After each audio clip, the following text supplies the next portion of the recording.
Right, I think it's 6 o'clock and in the UK, and time to start our evening's webinar. Dobre wieczór. So it's good to see everyone or hear everyone, but it's sad not to be able to see everyone. And I'd like to thank Jacek and Jarek and everyone at Implicor for the kind invite to be talking to you tonight. As I say, I'd like to be there, and I hope everything's going well. It's very difficult to assess what's happening at a long distance, but it's always nicer to be there. This is at the ICOR World Congress in New York a year and a half ago. Who would have thought for a whole year we haven't been able to travel, and I hope everything improves in Poland with COVID at the moment. Because the most important part of traveling to go to conferences is to meet people and to meet friends and to talk about dentistry, talk about implant dentistry. And this is how we often learn things, share ideas, and discuss ways to improve what we do. And also we get to meet some nice innovative people like Dr. Park. And I'm really happy to be talking about AnyRidge implants tonight, as well as Ethos, because they seem to go well together. And also I find it's the implant that I've been able to get the most success with. I've only been using AnyRidge for 3 years, but I find that in the last 3 years, I have literally lost one implant, and I cannot remember any system that I have had so much success with. So I feel that it's something to do with the surface of the implant, and the integration has been that good. But what we're talking about mainly tonight is about bone regeneration. And when we look at this stamp, this commemorates, it just came out last year in the United Kingdom, in Britain. And it was a commemoration of synthetic graft materials and the huge progress that's being made in their use in medicine and from bone science, science. Just the progress and all the new research on high impact journals in PubMed has been a massive step forward. I think there were 128 new high impact research papers last year on synthetics alone, and only a few on in comparison on allografts. So this is a really interesting area that we're going to be talking about tonight. For me personally, it's been a very long road, over 20 years, and over 6,500 successful grafts just using synthetics without the use of a membrane. But I worked for a number of different companies helping develop their products, but the product would never be what I would want as a dentist, even though I'd done this many years of developing the protocols and the surgical techniques, the products were always not quite what I wanted. And so it eventually led to me developing my own product. And this is Ethos. And we've been lucky to be very successful in the point that we're now selling in 55 countries in the world. And, I was having to travel and see them, but now I'm doing webinars. And this morning I was just doing a webinar to Australia, where it's exactly this time last year, I was actually in Australia. So again, it's the times that we live in. And it's led to Ethos winning many, many awards, especially in business and marketing. And we won the Small Business of the Year award in the UK last year, which was a lot of fun and great to share, and also a great reward for all the hard work done by everyone from the factory all the way to the marketing and the sales teams. So that's what we're going to be talking about today. Oops. 1 second. Sorry, apparently the screen hasn't been shared. So let me just go back. Sorry.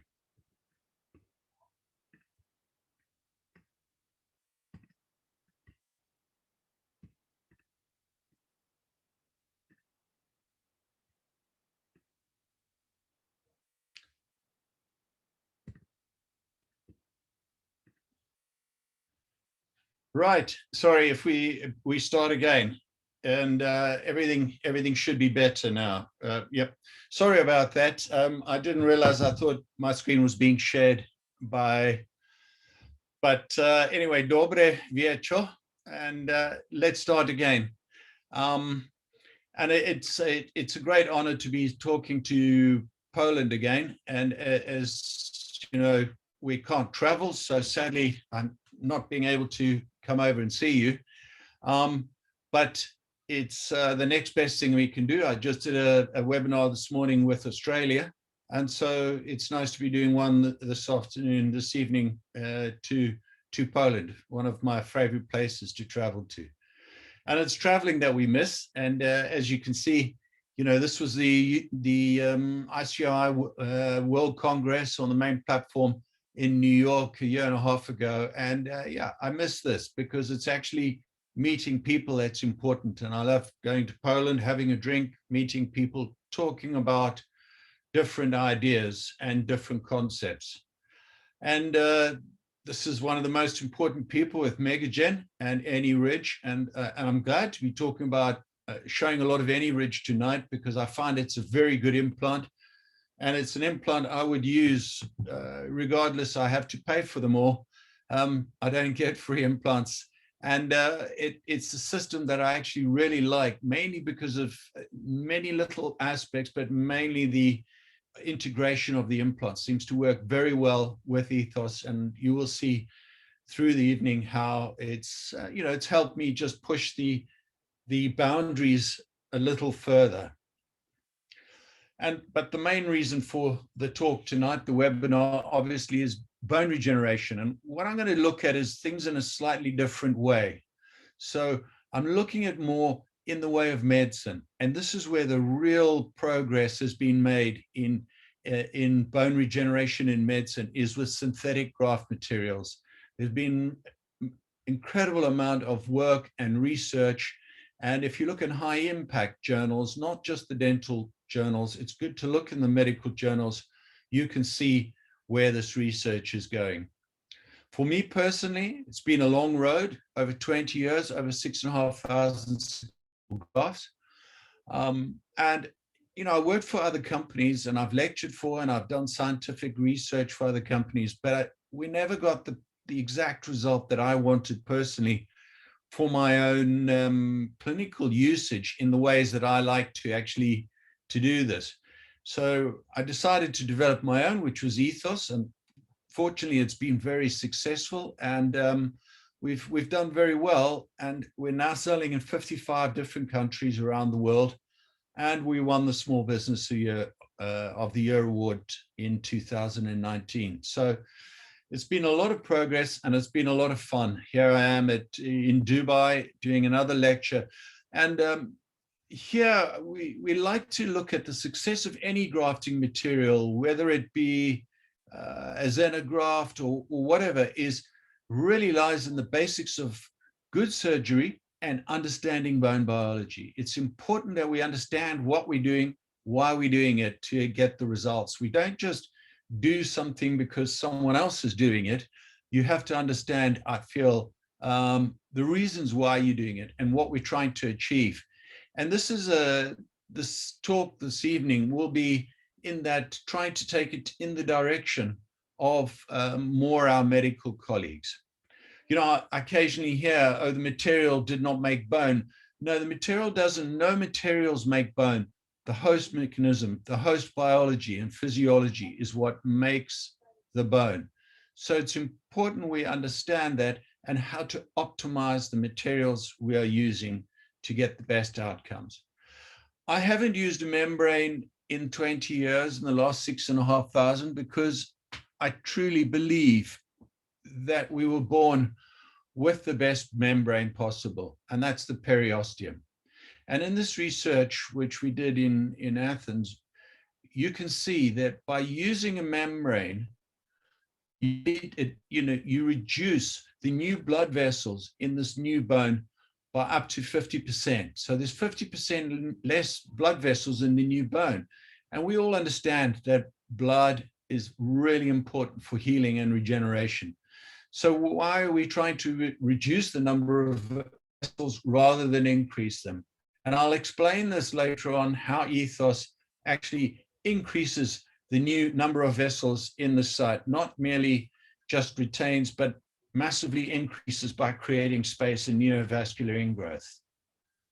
Yeah, but as dentists, you know, obviously we like to use our hands. I've just finished fitting a crown. I just placed an implant. There was a lot of drilling, cutting. We're very dexterous, so we use our hands a lot. But it's important that we don't forget to use our heads as well. And this is the important thing about understanding the power of healing. And that's what we're going to do today. Yes, we need scaffolds. You know, sometimes the holes are big that we need to repair. But all these scaffolds are like xenografts or H8 particles. They're just bricks. They just are fillers. So we get a little bit of human bone in between the fillers. And that's what we end up with. So if we look at a wall, it's easier to build the wall with the bricks. But by building the wall with bricks, it means there's less space for bone, which would be the cement. And what we would prefer to have is obviously only cement. So now let's look at histology, histomorphometry.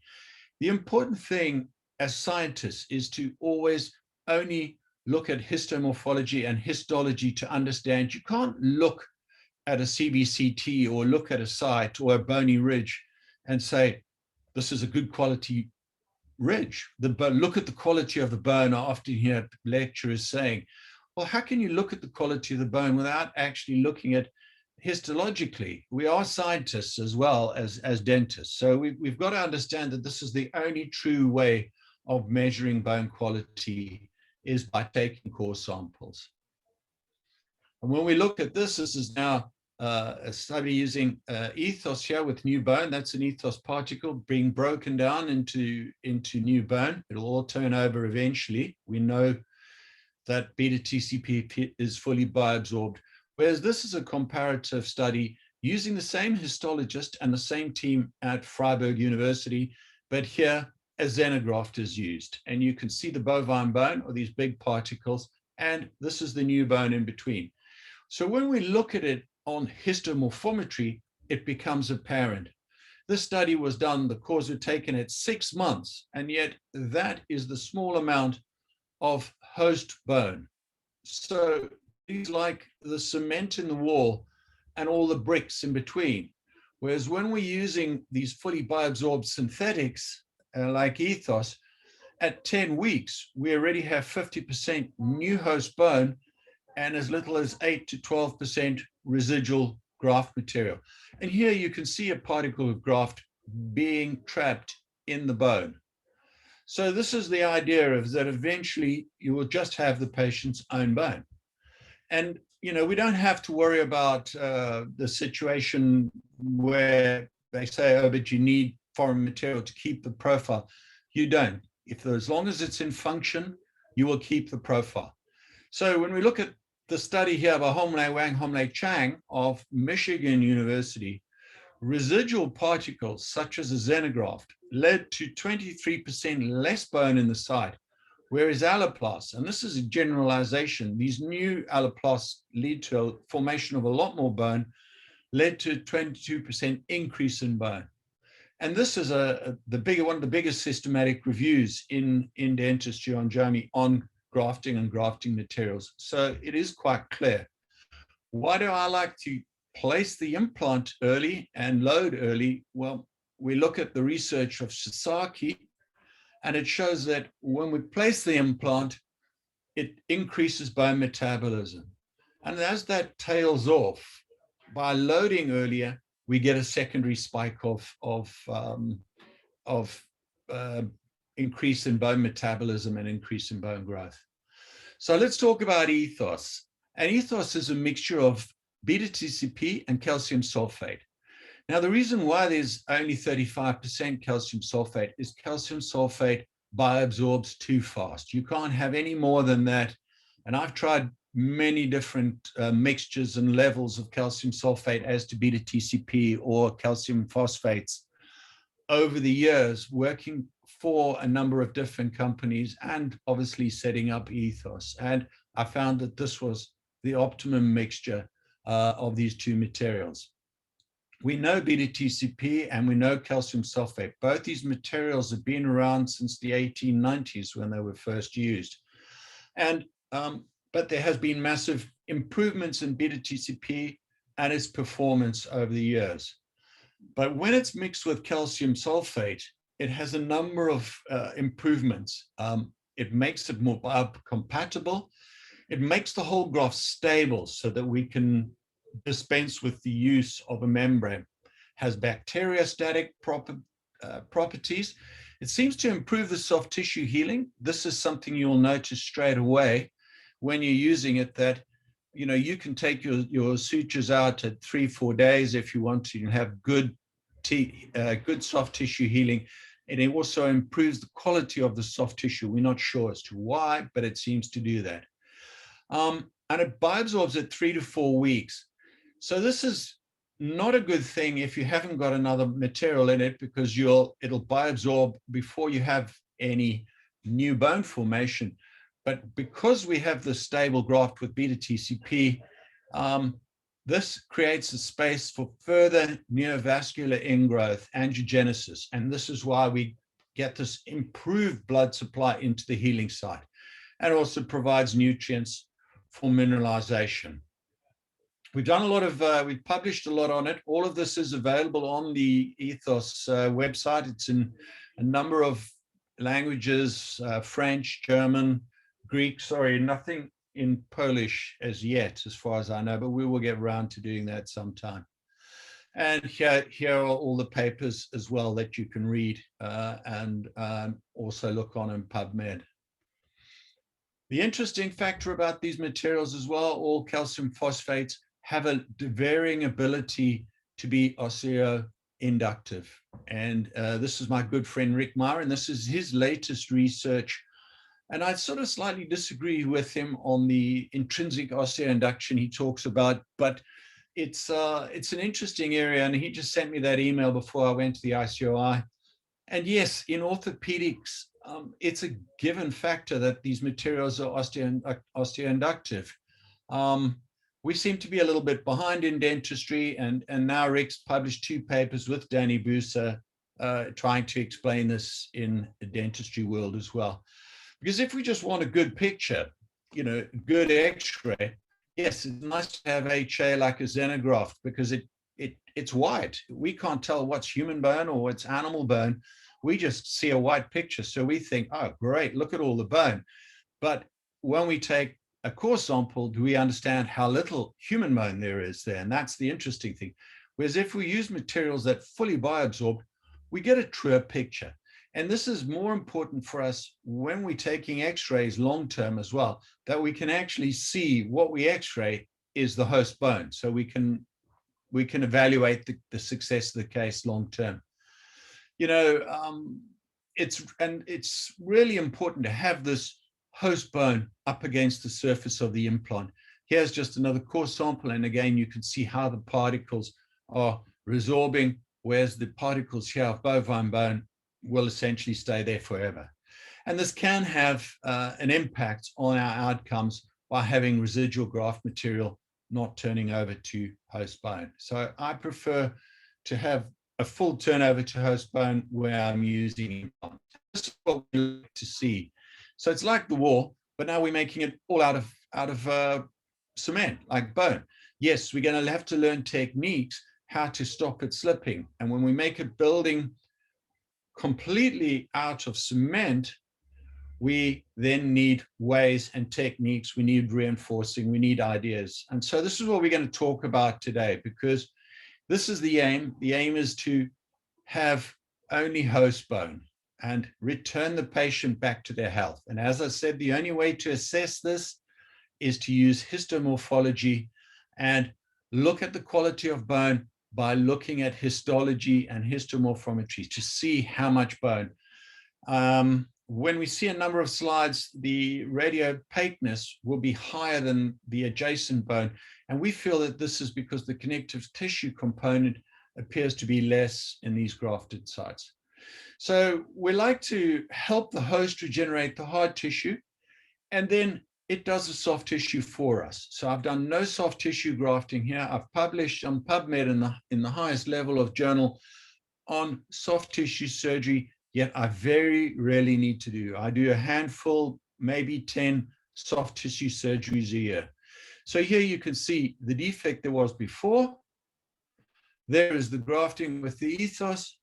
And if we look at the scan over here, we can see that we've now got 3 to 4 millimeters of new host bone. And that is why this looks like this at 6 years. Can you see this keratinized tissue? And it's not just doing a keratinized soft tissue graft. It's important to have attached keratinized, not just keratinized. And this will give us long-term stability of our case and long-term outcomes, because this is going to protect the implant surface, keep it away from the environment by having nice keratinized tissue. I'm just going to show you this. I show this most times, and this is not something I'm saying for you to do. So in other words, don't necessarily do this until you're very used to using these materials. But it shows us the potential of these materials in their osteoinductive capacity. So what we're going to do here is just place an implant into a socket. Yes, there's a small buccal defect over here and a thin wall, and the soft tissue wasn't great. So we're just placing a Wetamix into the socket, and we're going to just place an implant. This is just an old DO implant from years ago. I did this about 6 years ago, this case.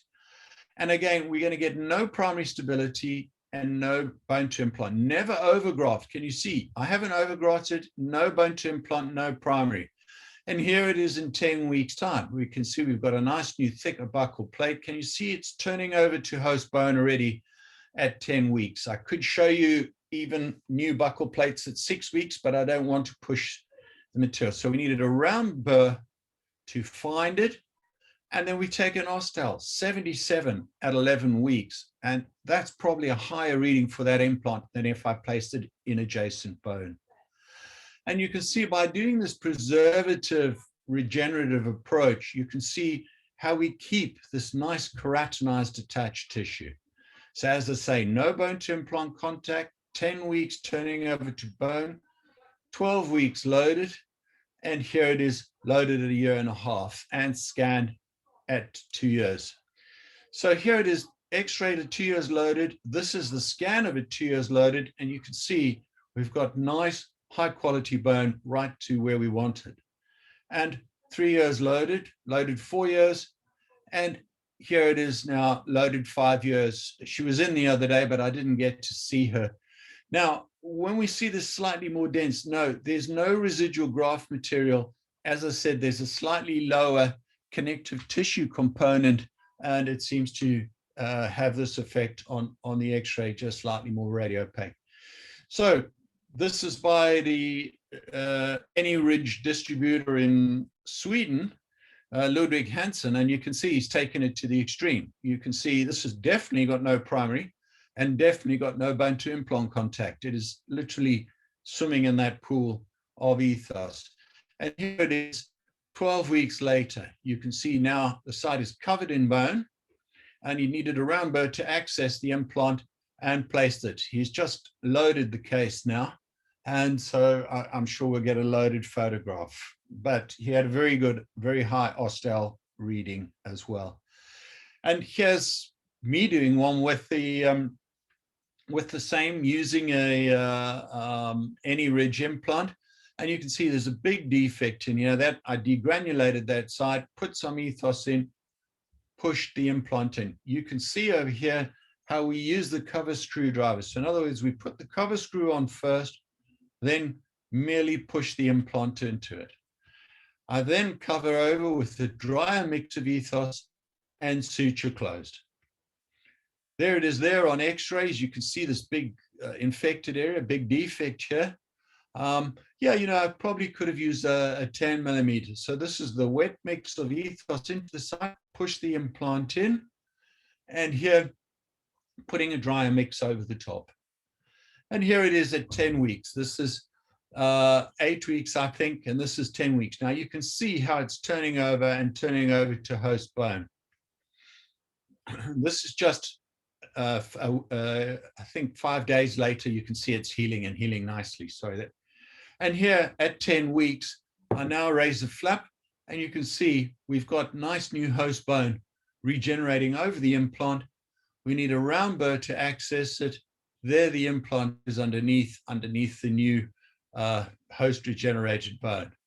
And here it is loaded. This case has been loaded 3 weeks at the moment. Oddly enough, she wants to change the crown. She says it hasn't got enough morphology. She wants more, so, but this is patience in the modern world. Anyway, so you can see we have an adequate outcome. And we will now move on to what I sort of published. I did a 600 cases over 10 years, and I published a protocol which we called simultaneous delayed early placement. And it's called a simplified regeneration protocol because it actually simplifies things in a way. So we do the extraction, 3 to 4 weeks, we place and graft at the same time, and load at 10 to 12 weeks. And I've done probably 4,500, 5,000 cases like this with 99% success. So it seems to work very well. This is my go-to for predictable outcomes. I'll show you a lot of other tricks when we're going on later on. So now we're going to just show the simplified protocol in a video. And as you can see, we have a small defect underneath here. You can see we've lost a fair amount of bone. Remove the tooth and degranulate the site. Then I let it heal for this 3-week period. You can see we're losing the volume already. And it's important that I can be able to have a nice coverage with the periosteum at the end. I've just degranulated the site. Can you see nice clean bone? It's important to get that nice clean bone. I'm going to place the implant freehand, and I'm going to place the implant where I want it, not too palately because that would affect restoration. Can you see I've placed it where I want it? And we're going to graft the palatal defect initially with a wetter mix. Can you see there? And then what we're going to do is place the implant. We've got very low primary on this. As you can see, it's still moving around, but that's not important. I've only attached it with 2 threads. So there it is to the correct level for the type of implant. Sadly, it's bleeding a lot, which is always something we prefer. And I'm now going to place the drier mix, and we're going to use a sterile gauze to stabilize it. We then load it. There it is, there, it's stabilized. Look, if it's not set hard, not to worry. Start your suturing always at the papilla area. And then we're going to restore it with a screw retained at 11 weeks. But what we can notice is you can see we've restored the profile in the case.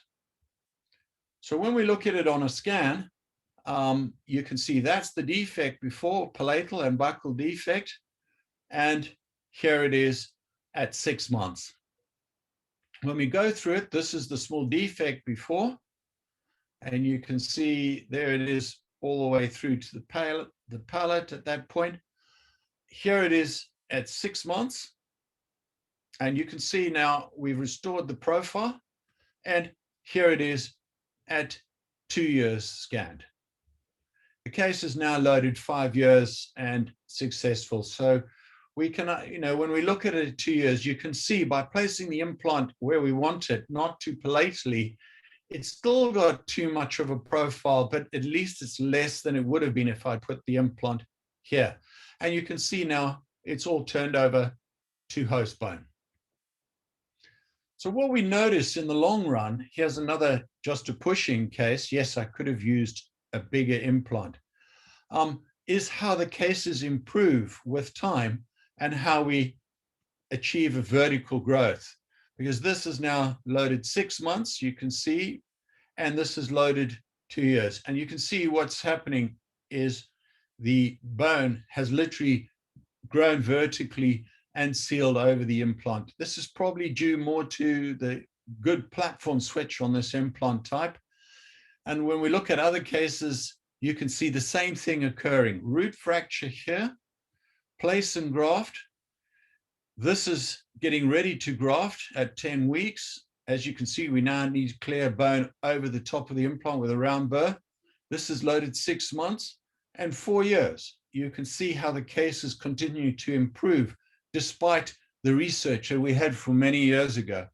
And here is the case now. There you can see the nice restoration of bone at 6 years. And you can see we have stability at 6 years. More complex cases, this is only a 1 millimeter ridge at this point here.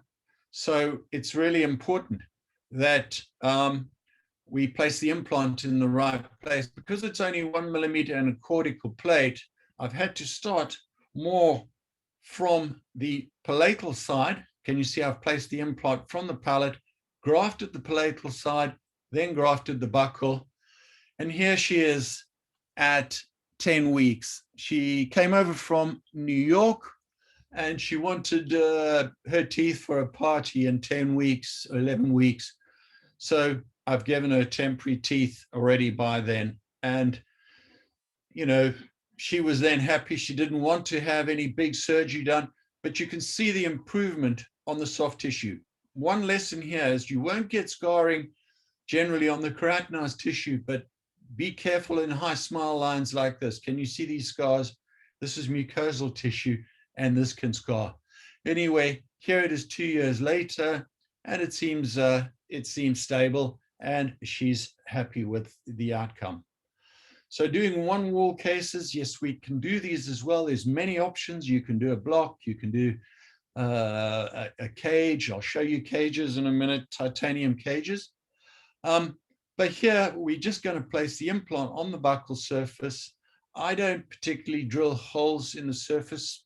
Possibly, in the cortical plate, possibly this would be a viability in mandibular cases, but I tend not to do it.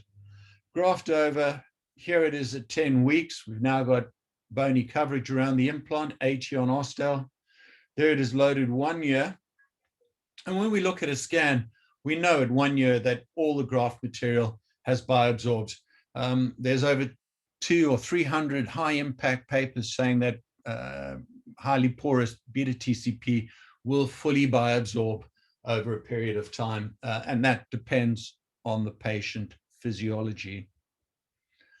So we're going to look at what I do as a day-to-day basis using this protocol. The case was referred to me. This was 3-4 weeks after the extraction. The referring dentist was a little worried about the size of the buccal defect, palatal defect, loss of tissue. The patient was very demanding. So he decided to refer just to let me have a look at it. Can you see? That's where the buckle soft tissue is, buckle plates down here. You know, to get a good result, it's going to need a little bit of work. But what we do is we prefer to let the body do the work, not myself. Yes, we always make mistakes. When we look at it afterwards, we go, oh, I wish I'd done that, or I'd wish I'd done this. I probably should have made both these incisions a little further away, because now we know we can help the host regenerate bone back over these dehiscences as well. But one of the main areas here is this area. To keep a papilla long-term, it's important that we regenerate this bone here for the host. Now, what we discovered is that actually the least we do on this surface, don't over-prepare that surface, because both Howie and Glycom and myself believe that there's progenitor cells on this surface. So it's best not to over-clean the surface when we're getting ready. And you can see we're just trying to get an angle to place the implant. Then what we've done is we've put a weta mix in. Now, this AnyReg 3.5, 10, or 11.5, I think it's 10. Oops, sorry, let me just go back. I don't know why I went so many. And what we're going to do is only place the implant that far into the host bone. Okay, there's the bony ridge there. By the time we place the implant, there's the bony ridge. So all of these threads are going to be above the effective ridge. Now, as you know, with any ridge, we need to place it 2 to 3 millimeters below the ridge, but that's what we're going to have when we've actually finished, or 1 millimeter, 2 millimeters below the ridge. So you can see we've placed it, we've grafted up against the adjacent tooth, and then I use a dryer mix to put over the top. I will now graft over this root as well, and I'll show you why later on. So we suture it closed. Now, I like no tension, always starting suturing at these papillae. And as you can see, 5 days later, you can see the healing by secondary intention on the palatal side. So start your incisions on the palatal side or on the lingual side. And if you can't get closure without tension, then it's fine. It'll heal by secondary intention. Here it is at 10 weeks. The case is improving. Now we're leaving the papillae as per Dennis Tano's research, because we've restored the bone. Can you see the bone? The bone up against this adjacent tooth is fully restored, and there's bone growing over the implant now. So now the implant's probably 1 to 2 millimeters subcrestal, as per the requirements of AnyReg. This case, you probably didn't need to do this, but I decided to place just a little more ethos, then suture closed healing cap. And then a week later, I placed a larger healing cap, or 10 days later, just to further work on the soft tissue. There it is there. And here it is before, and here it is loaded 14 weeks after we started. Here it is loaded at 6 months, and you can see it's improving all the time. And here it is loaded a year now. Now we can see where we've come from. We've improved the soft tissue and the hard tissue, and you can see we've got a reasonable result with the case, just allowing the host to do the work for me. And that's loaded 1 year. So when we look at the x-rays, we can see the shortage of bone on the adjacent tooth. And here it is placing the implant. Remember, that's where the bone level was. As you can see, half the bone, half the implant's in the bone, the other half is in graft. Here it is. You can see how it's changing, turning over. Even on x-ray, you can see what's happening physiologically. This is loaded at 14 weeks. And here it is scanned at 6 months. When we look at the scan at 6 months, the interesting things, yes, that's where the bone was. We now have a nice new buccal plate above the implant, nice new palatal plate. And the really interesting thing is if we look at the last section of the scan, you can see what we have is nice new host bone up against the adjacent tooth. Okay, so it's a straightforward procedure. Here's another case doing the same thing. You can see we've lost the buccal tissue. Yes, upper canines are always a problem, because in actual fact, when the dentist has removed the tooth, he's always taken the buccal plate out, as you can see, and this affects the soft tissue. So here's just placing a longer, I think 11.5 or 13, 3.5 any ridge, and placing again to the correct level in this defect. Never overgraft in these cases. You know, that doesn't help. It's a regenerative process. Overgrafting merely takes the periosteum further away from the regeneration site. And try not to cover the cover screw, because that will just mean that you have to get the round burr out to get hold of it in 10 weeks' time. Mixing a dry mix like this is a very important ability to have. And I mix them outside the syringe. So I often take the syringe, halve the syringe, mix the first wetter mix in the syringe, and then mix the second bit in a dampened dish and mix it with the minimum amount of saline. You then get this very sticky paste. So you turn the instrument upside down and it sticks to the instrument. Again, same thing, suturing closed. And here it is at 10 weeks, open up at 10 weeks. And you can see the blood vessels here. And this is the important thing about having host regenerated bone, is this is what makes your keratinized tissue, attached keratinized tissue. It's helping. It's a symbiosis between the bone and the soft tissue. So yes, we need a round burr to get access to it. We've now got a good angle for screw retained. And I like using Blue M gel over it just to help the initial healing. If we're going to be taking healing caps or crowns on and off, I think it's important to either use Blue M or Ledomix, because you can cause a necrotic situation with newly formed bone. This is just a safety factor. It's only happened to me once, but once you always learn a lesson. So that was before, that's afterwards, and this is loaded 9 months. Now, when we're looking at doing these more complex cases, it's always interesting to think, how can we improve the case and get more support? And this is a very good thing from Megagen as well, and that's called iGen, and it's a titanium mesh. And as you can see, we've got, this case is done by Ludwig as well, the Any Ridge distributor in Sweden from Gothenburg. And you can see he's got a small defect here, and he's going to use an iGen ridge to help maintain the stability and to keep the pressure of the soft tissue off. There it is. That's the ethos underneath. This is an iGen cage. You know, it does require a little bit more work in some ways, because you've got to take it out, but it does seem to really stabilize the graft. And when you're doing bigger defects, this is not a bad idea. Because here it is at 12 weeks. You can see the imprints on the new bone, but look at the quality of the new bone. Look at the quality of the nice tissue that he has now. And you can literally see the imprints on the bone of the iGen.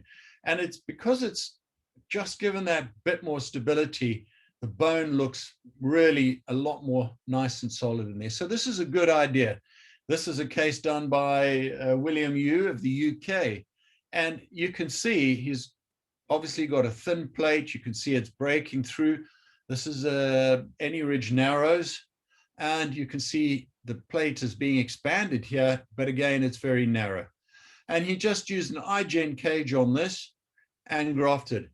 The cage, the titanium mesh, started to become exposed at 7 weeks. And so he panicked and he thought, oh, if the case is going to fail, I've got to get the iGen out. And this is at 8 weeks. That's all. That's from there to there is 8 weeks healing. And that's because we're not stopping the healing or slowing the healing down by using a collagen membrane. It's not logical biologically. If you look at it in medicine and orthopedics, that's why they don't use them, because they understand that the real miracle is not us dentists. It's the periosteum. You know, you've got to remember the periosteum has healed the bone for thousands of years, millions of cases. until a dentist came along in the late 80s and early 90s and said, well, we should be putting a collagen membrane. It's nonsense. The periosteum is an absolute miracle. Right. So we look at other techniques of ways of supporting to get more complex cases and get more support for our regenerative process. And here you can see again, we've got very little bone. This is literally the sinus here.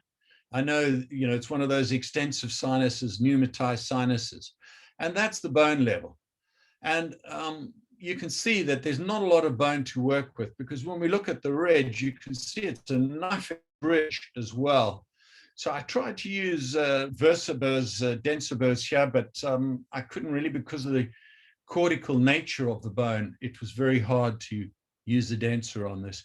So I'm using another technique where I'm placing the implant. I've done the osteotomy, and then I'm going to make these little holes. Can you see here with a green stable arc drill? There's a little hole there and a little hole on the other side. I then graft the palatal side, placing the implant into the site. I could only use I think a 485 here because of the sinus. The patient didn't want me to augment the sinus. So I've placed the implant to the correct level, 1 millimeter subcrestally, and we're placing this 2 PDS suture. So I cut a short section, I put it into one side, bend it over, and put it into the other side. This then helps stabilize the ethos buccally against the effects of both the muscle pull and the patient rolling around on their pillow or whatever. Suture it closed again. You can see it's got a slight opening on the palatal side, not a problem. I'm using a Ora aid here. I now suture the Ora aids in if I use them, because the patients just pull them out in 5 minutes otherwise. And blue M gel over the top. Here it is at 10 weeks. And yes, we're starting to get places. You can see the ridge looks thicker now. Tissues are looking better. I now needed a round burr to access the implant down there. And you can see now we've got a nice wide, thick ridge from that knife edge ridge we had before. And if we look at it on X-ray, you can see the sinus and the problems and why we couldn't use a longer implant here. This is the placing with the palatal graft. That's the buccal graft. This is at 10 weeks. You can see the graft looks different because the calcium sulfate element is already evaporated. And what we're seeing by X-ray is we're not seeing bone. We're actually seeing mineralized material. And so until the material is mineralized, the bone quality is very good here.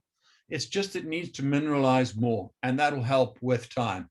So at 12 weeks, you can see he's now ready. The patient, she is ready to go back to the referring dentist to restore. This was a couple of weeks afterwards. Yeah, I'm hoping that tissues will reform better. Maybe we need to do some soft tissue surgery on that lateral as well.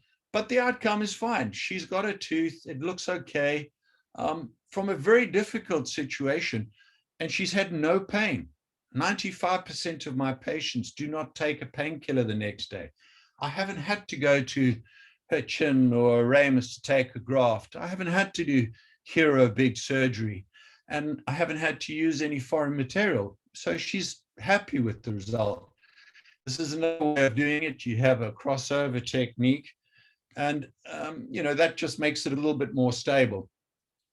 When we look at another kind of complex case, you can see we've got a nice concavity here. The chap had been wearing a denture for so many years, but then he doesn't like his denture anymore.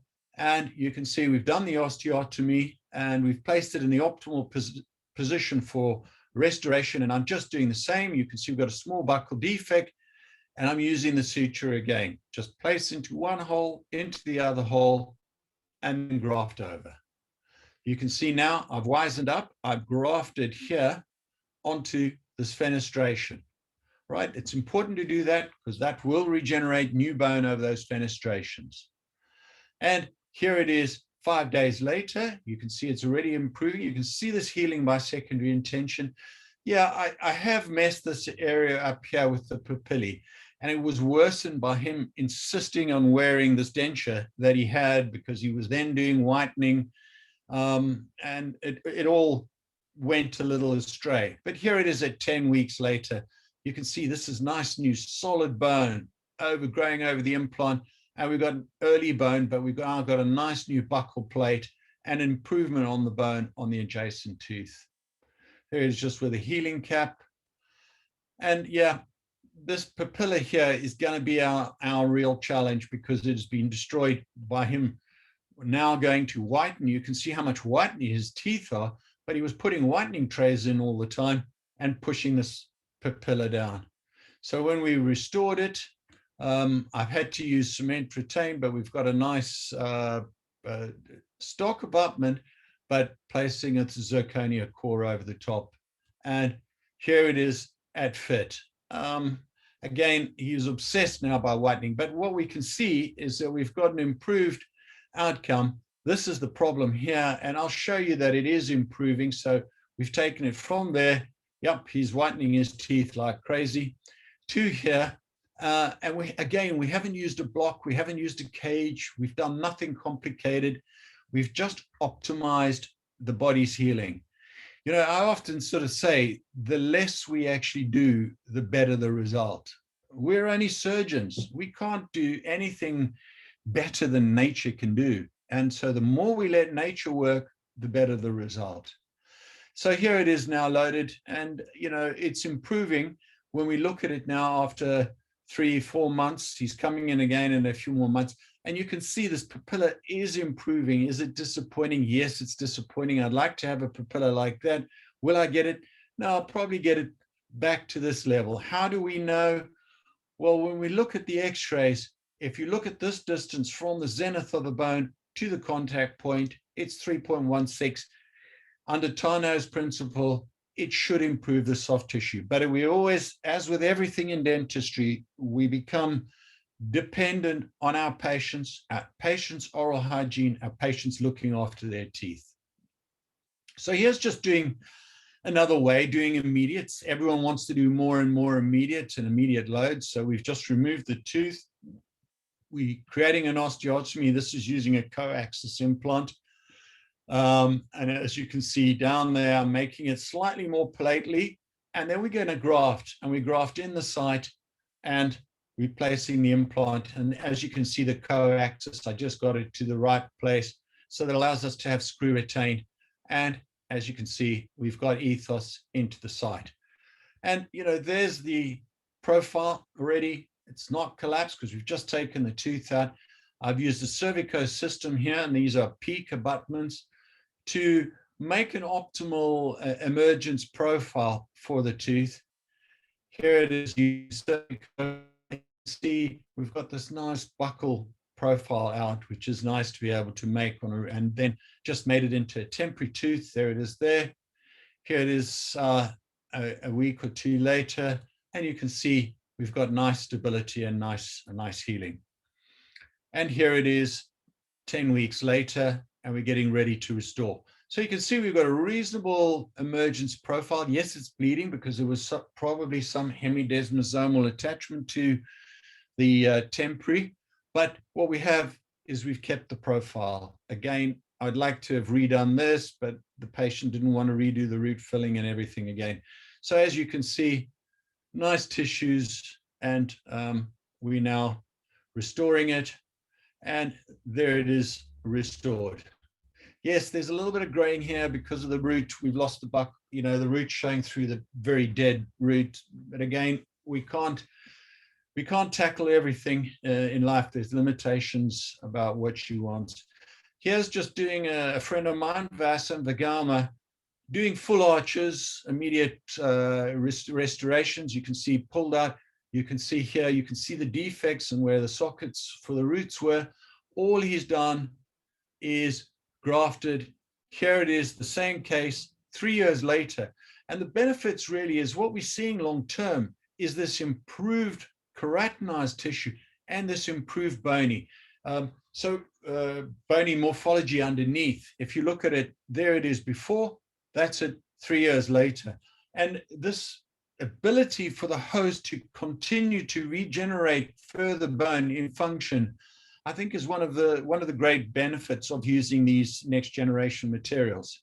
Again, another case, the same thing. You can see narrow ridge, grafted, and This is before, and that's a number of years later. So you can see in all these cases where he scanned afterwards, this is before, you can see the defect, that's 3 years later. So it brings me to, when we're looking at scans, this case by my good friend Robert Oretti, and here he's got quite a good sized defect, as you can see on the scan, and he's going to use an allogenic block. This is a Rocky Mountain, a nice, very porous block, which was great. And this is where I learned more about these fenestrations on the roots. Can you see the roots are completely sticking out, but he's grafted over with ethos. And 4 months later, he's now going to take the screw out and work into the side. Look at the bone over the fenestrations. Look here. And this is what I've realized, that the body has this, if we just give it the right encouragement, and ethos does that, the body has this amazing ability to want to heal. So we look at the scan, that's before, and now this is afterwards. And as you can see, we've now got bony coverage over the roots of these adjacent teeth. Here it's just being restored. He's restored it now. And, you know, when I look at a more complex case like this, you can see how nicely we can restore things. You can see there's a lot of bone loss in this area, and he wants teeth. You know, he's got perio, yes, but, you know, we need to be able to find solutions, and solutions that are not too dramatic, by allowing the body to heal. So I've just placed and grafted, and here's the scan 9 months later. And you can see, yes, I placed this one slightly too buckly, and I know why I got caught out by that, because if we go back, I placed the implant here. I should have probably placed the implant on the apex here. Anyway, this is before. On the premolar, you can see we've got very little bone. This is the scan afterwards, and here is the premolar afterwards. As you can see, we've got really nice buccal and palatal plate restoration. And here it is, loaded 3 years now. Nice, stable, and a reasonable outcome. So we go into a bit of the research, and then we'll show some more cases. This is on you can have a look at this. It's on the ethos.dental case study site. And this is a xenograft. Yes, it forms something hard, works well. You know, there's lots of research about it. A lot of guys get great results, but it's only going to have 5% rabbit bone at 8 weeks. So it's nice and hard, but, you know, the jury's out. This is autogenous, the gold standard. It works well, but we lose volume.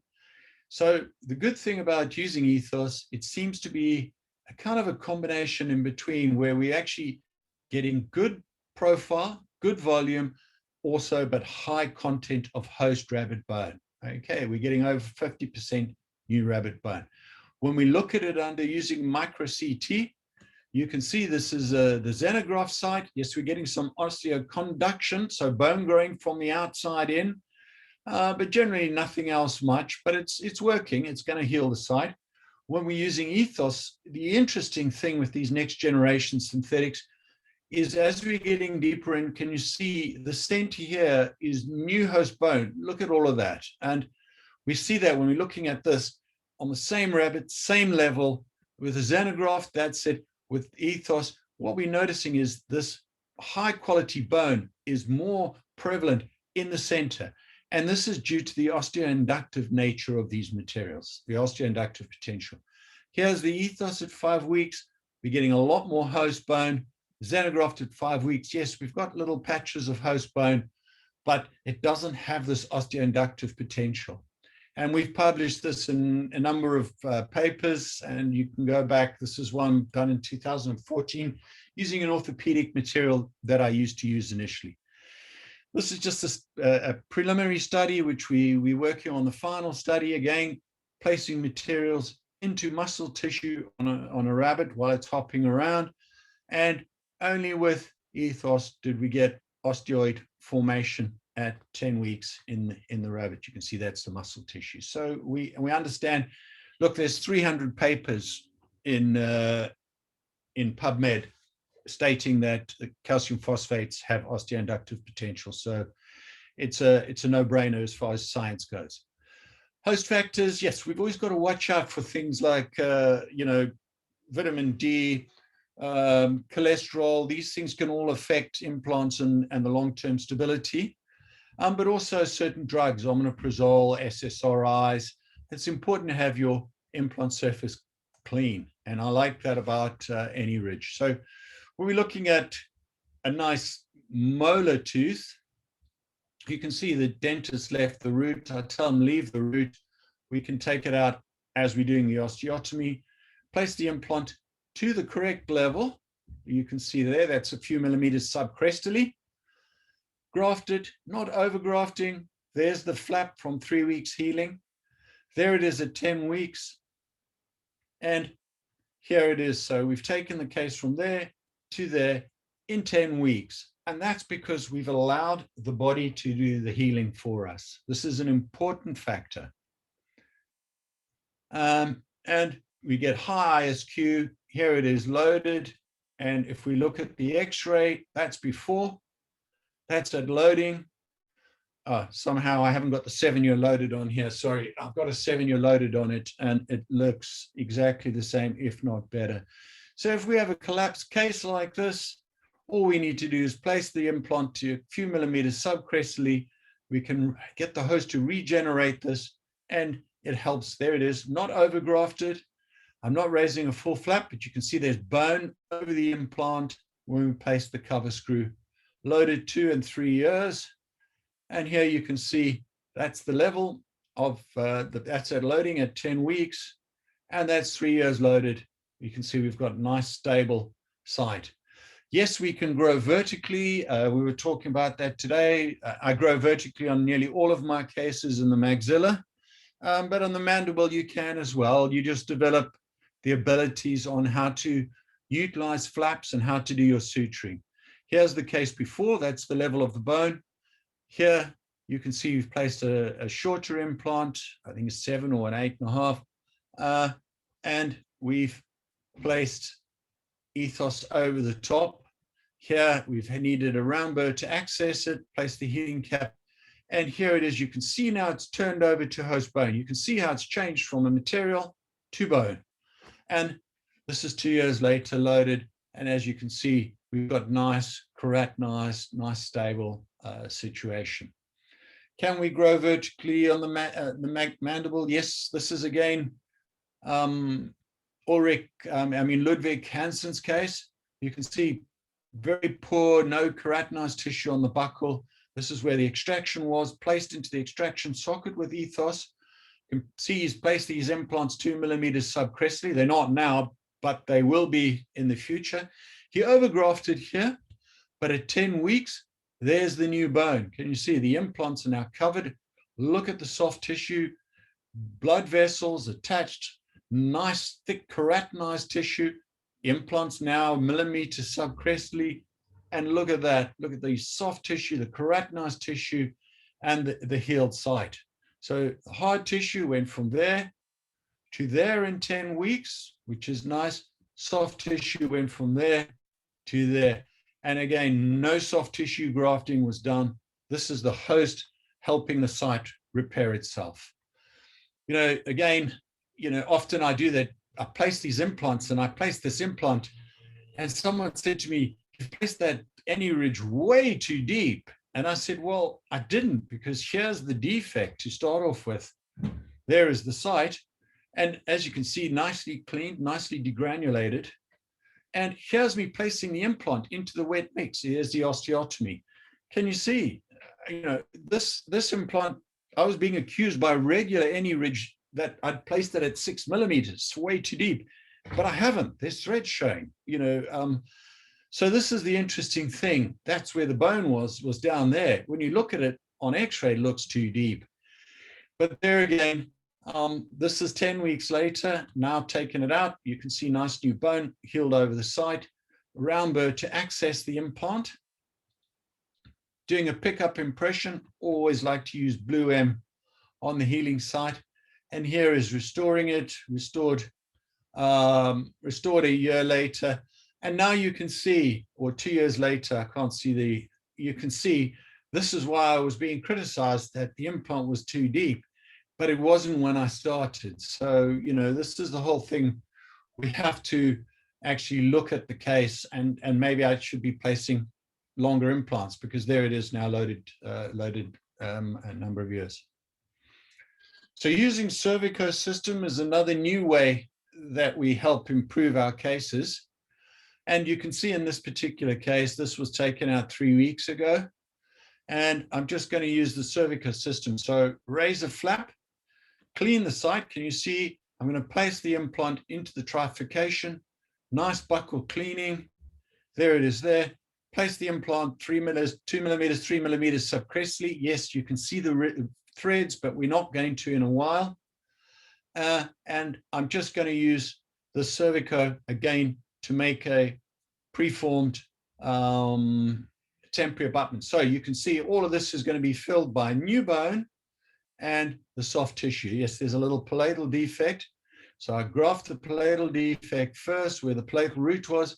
You can see I've grafted with the cover screw on, take the cover screw off, then put the temporary arrangement, the temporary crown on, and then suture closed with blue M.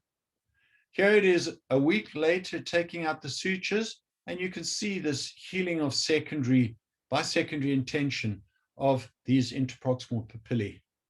And here it is just removing there was a little bone chip on the inside, you can see over there, and just removed that, blue M again. So we've taken it from here to there at 10 weeks. And there you can see we've now got a nice emergence, but what have we done? We've kept this nice buccal profile, nice thick keratinized tissue. And this is an important thing. There it is, just restored with a screw retained crown. But as you can see, at 6 months, we can see we've now got nice new hard tissue, nice new soft tissue. It's important to be able to do that. Yes, this is one of Minas's just doing the same thing and just using a stock abutment when you're actually placing the grafting material in, then using a cervico system to make an immediate temporary, and you see there, and here it is at 3 months. Doesn't that make dentistry a lot easier? This is using an inverter implant. But doesn't that make dentistry easier? Look at this, from there to there, by doing nothing, by going to the beach. Let the body do it. It does the job better. As for socket grafting, I always prefer to let it heal before I socket graft. So in other words, I can get coverage. But this is done by a friend of mine, Johnny, who I was doing a lecture this morning to Australia with. And you can see there's the extraction, grafted, sutured, closed, lots of vicryl. Here it is at 10 weeks. We've got a nice new ridge to place the implants in and restore it. I always like to show this case because this is my Polish receptionist who's just left the premises, and she'd had an implant on the other side, the same issue. She didn't want to go through it again because it was quite traumatic. So you can see, we don't have much keratinized tissue, very little, and we don't have much ridge. So we're just going to do a tunnel graft here. I mean, this is another whole lecture talking about tunnel graft, so we're not going to go too in depth today, but we're just using any instrument, boozer, elevator, anything, just to lift the periosteum away. We then use a graft gun, amalgam gun, to put the graft in, suture it closed. So it's not a lot. You can see all we're doing is filling this little area here, 1 cc of graft material. I lost the clinical pictures, but I just went and made a vertical incision, placed the implant into the site, and grafted again with a small amount. And this is a further 10 weeks now. And now you can see we have nice keratinized tissue. I've done no gingival grafting. And we've got a nice stable implant with a high R-stel reading. Here it is loaded 2 years. Now, the interesting thing, it was the only thing that survived was at the placement of the implant. I have an X-ray. And as you can see, it looks as though there's less graft material, but again, it hasn't mineralized. This is 2 years later, and you can see now the material has fully turned over to host bone. And hence we have this nice, can you see this volume here we have where the root is, where the new host bone is, plus a nice little keratinized tissue. So that was where we started off. That's 2 years. It's loaded 4 years now, and we have nice stability of the case by doing minimal surgery. We nearly finished, another 3 or 4, 5 minutes. And when we look at this particular case here, there was an implant fracture. The case was going along nicely, and all of a sudden this DO fractured. Try to use neobiotech to remove it. I couldn't, it kept on breaking more of the implant off. So I had to trephine it, and this left us with a nice defect. So I grafted. Here's using the trephine, getting the implant out. You can see we now have a nice buccal defect, nice defect in the site. Just using ethos, place the ethos into the site, suture closed, and here is that site in 10 weeks. That's where the buccal defect is. That's where all the drilling I've done. I just placed 2 new implants. Yeah, this one's probably too buccally placed in hindsight. And again, using nice any ridge implants. There you are, placed to the correct level. And here is the end result. We've got a nice keratinized, attached, nice emergence profile. It looks reasonable. And there it is, restored, now loaded a year. We can also do socket grafting. You can see at this one we removed this tooth as well, it was unsavable. So we socket grafted the whole site. I then placed an implant into the site in 10 weeks.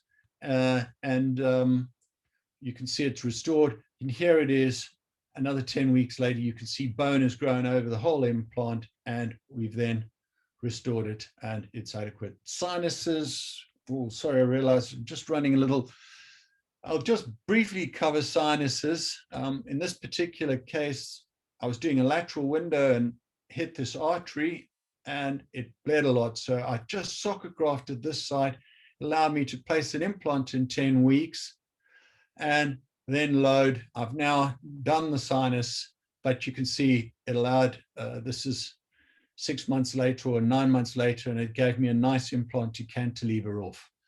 It allows us to have a lot of flexibility. Here, that's the sinus. We're going to actually graft the sinus, fix the bone up on the adjacent tooth, and do the buccal defect all in one surgery, all in 20 minutes.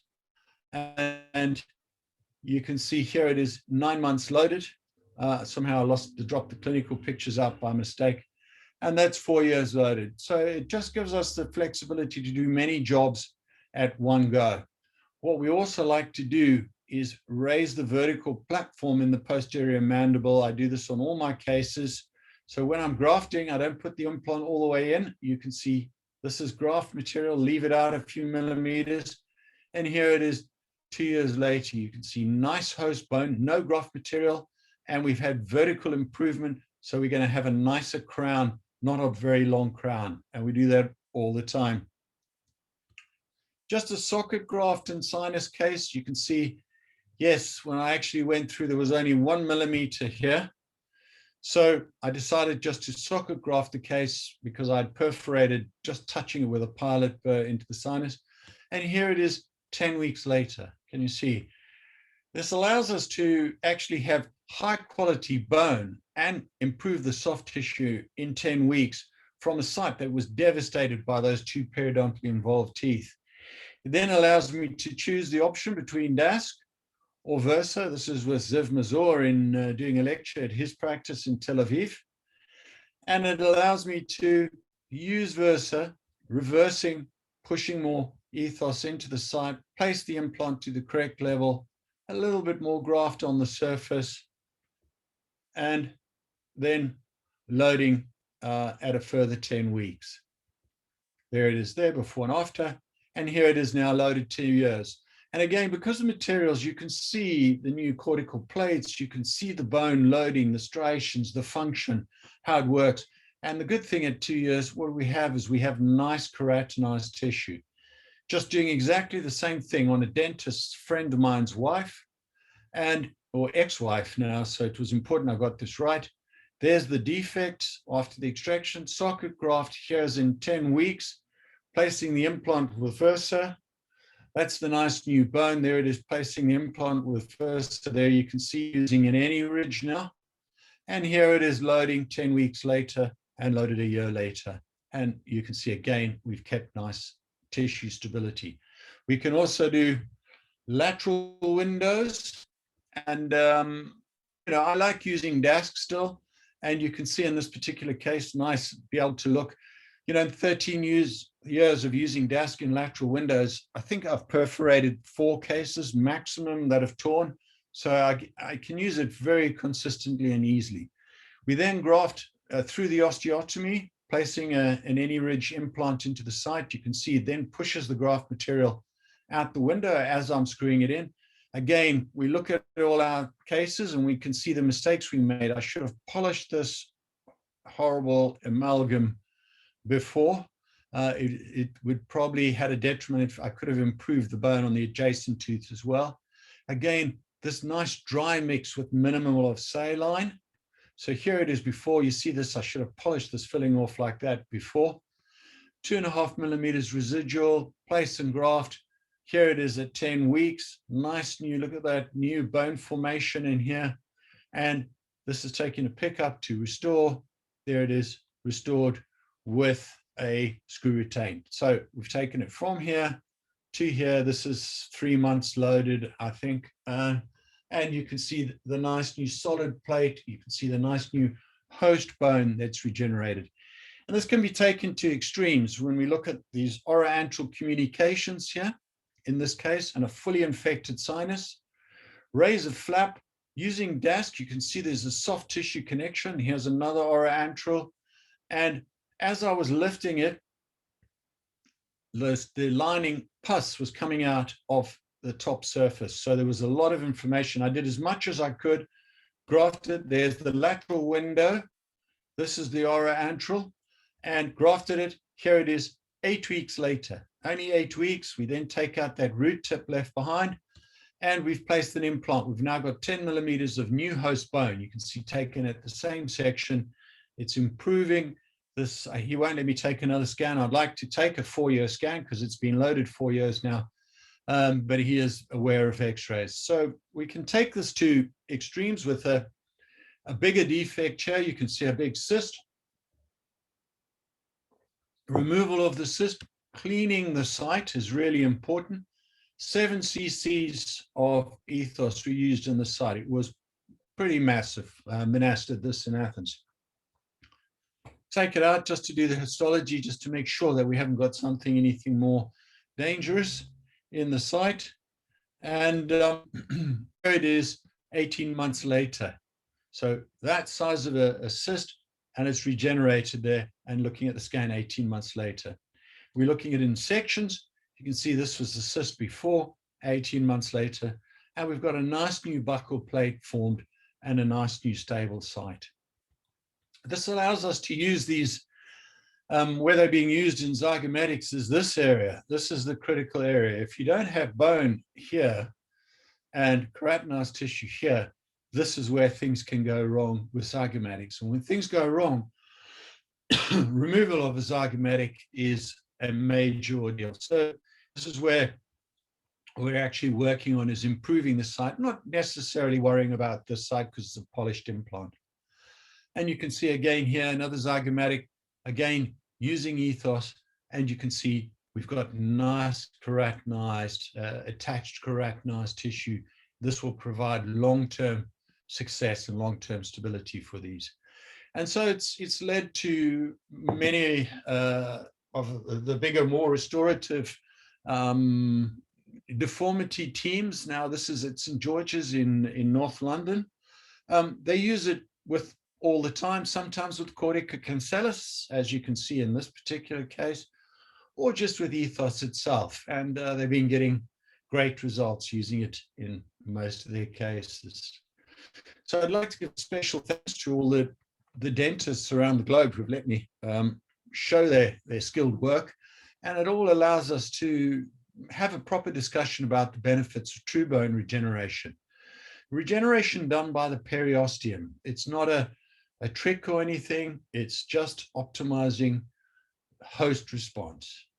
I'd like to thank all the delegates before we go into the questions. And sorry about the beginning. And I'd also like to thank Ampagor and Megagen.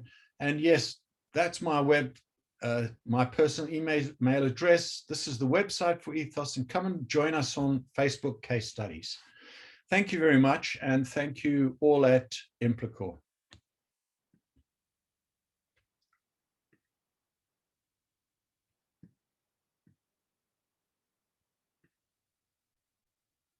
Yeah. Let me just go down to, let me just go down to, it's in English. I can hear you in English. Yeah, okay.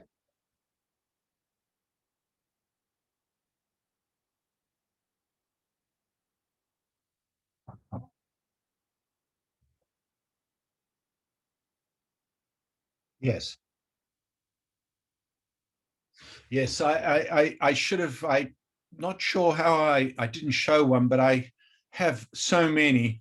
And I actually did a case just before I've done this. The case I did right before here, I placed the implant about 2 or 3 millimeters below and used a healing cap to grow the bone, help the bone grow vertically, yes, so that it takes away the necessity of a second surgery. So yes, I do that a lot.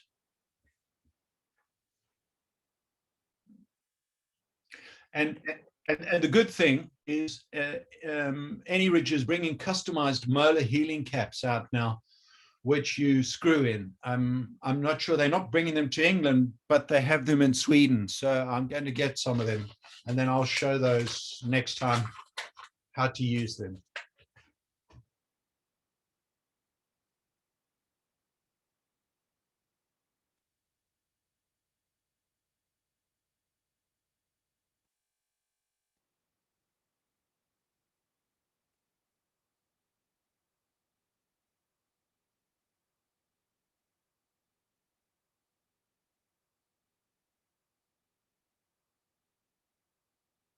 Yeah, I think you've got to remember that it's only augmented bone. By 10 weeks, there's only 8–10% left of graft material. So it's rather new host bone rather than augmented. This is the whole difference with regeneration rather than augmentation. We're actually regenerating host bone. But I do agree, and I do find the AnyRidge, the fins on the AnyRidge, it's a very clever idea.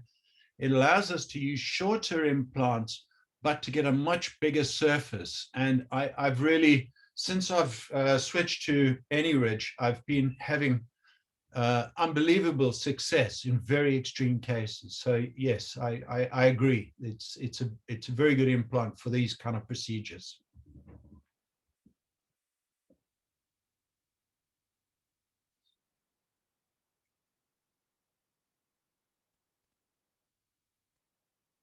Oh, is it?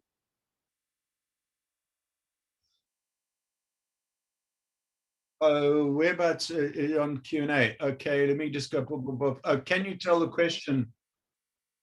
We can't hear. Tell us the question. Oh, that's for you, that they're saying that they can't hear the question. The question itself. Oh, that's in English. Someone else is on English. They must click English. Yeah. Yeah. Yeah. That's let's see. It's gone up to 6. Let me just see where we are now. Okay, did the patient have any complications after the procedure?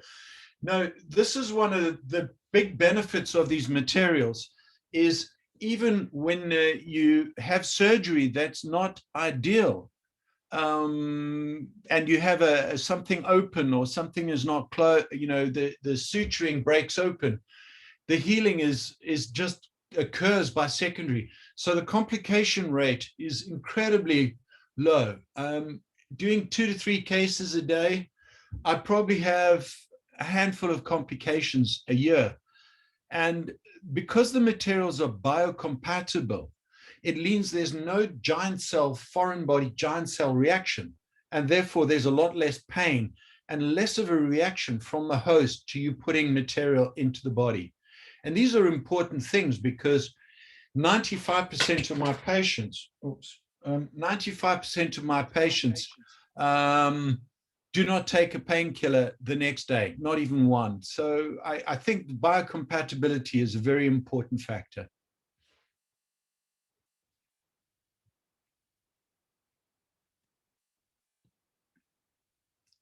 Hello?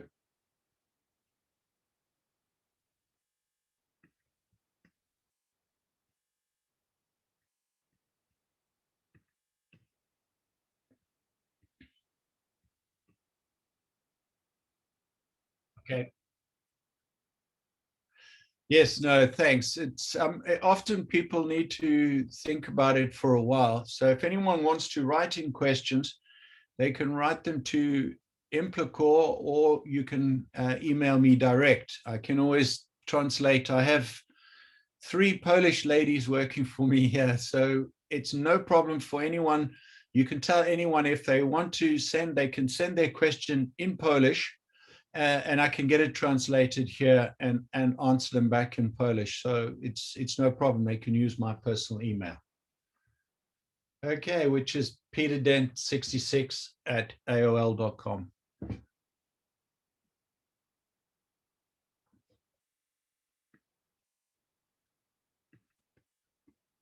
Okay, I think that's probably it.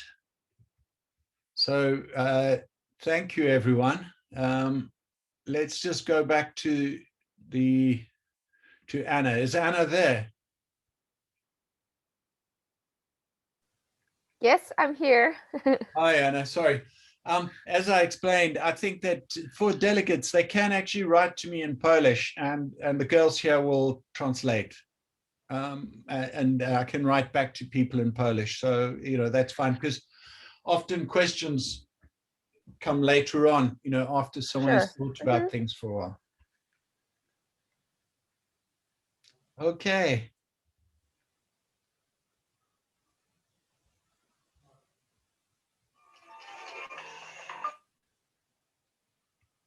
Czy są jakieś pytania, proszę Państwa, jeszcze do doktora?